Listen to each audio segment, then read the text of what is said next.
had no control over the trajectory that bullet took, and that was critical in her case, because if it had passed through the geometric center of the brain, through some of those critical areas that determine your being awake or not being awake, she might never have woken up. Make no mistake, her injury was a penetrating through and through bullet into the brain. This was not a glancing blow off the skull. This was not a flesh wound to the scalp. This was an injury to the brain. It's been a year of tragedy and triumphs for Gabrielle Gifford.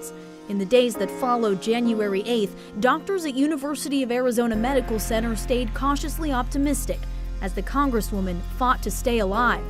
The fact that she came in and was able to interact with us, squeeze that simple command, squeeze her hand to our simple command, that was so important, because it told us we were dealing with someone who was not only salvageable, but who really had some higher cognitive function. And when you say, you know, how are you doing? And show me a couple of fingers and show me 2 fingers. And when you do that, it's just, you know, the sense of relief. There were surgeries on her eye sockets and her skull, and Gifford's grueling recovery process started with the smallest of milestones. I had a feeling right away from the surgery, even that same day, that she was going to be on her way to recovery and be fairly functional, because she could actually, you know, we could actually communicate with her right away. A few minutes after we left her room and some of her colleagues from Congress were in the room, Gabby opened her eyes for the first time. Gabby opened her eyes for the first time.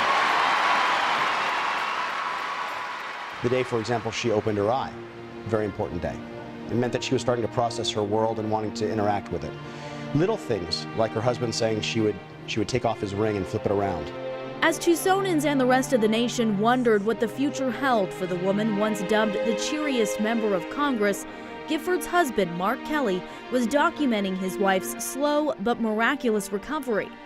In their book, Gabby, A Story of Courage and Hope, he writes, "We knew that 9 out of 10 people shot in the head don't survive, so Gabby was a success story just by virtue of still being in the world."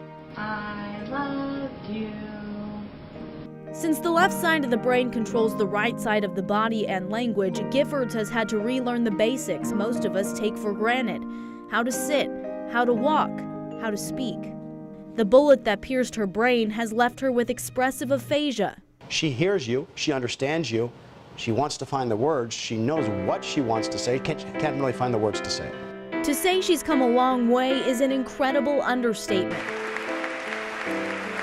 She got a standing ovation, cheers, and hugs from her colleagues in Congress when she made the trip to Washington, D.C. to vote on raising the debt ceiling. And over Thanksgiving, another example of how Gifford continues defying the odds.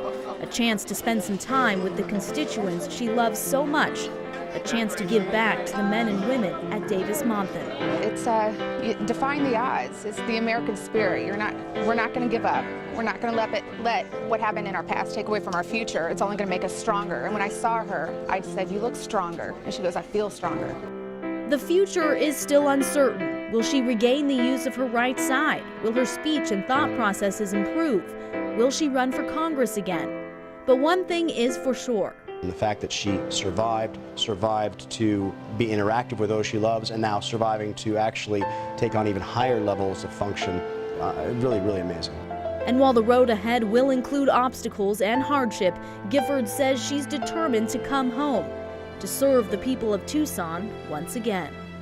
Hello, this is Gabby Gifford. I miss you. I miss Tucson. The mountains, blue skies, even the heat. I'm getting stronger. I'm getting better. It's been a hard year for all of us. Thinking about that day makes me sad. 6 people died. 6 innocent people. So many people's hurt. There is a lot to say. I will speak better. I want to get back to work. Representing Arizona is my honor. My staff is there to help you. They keep me informed on your behalf. I miss you. I miss home. I'll see you real soon. Thank you.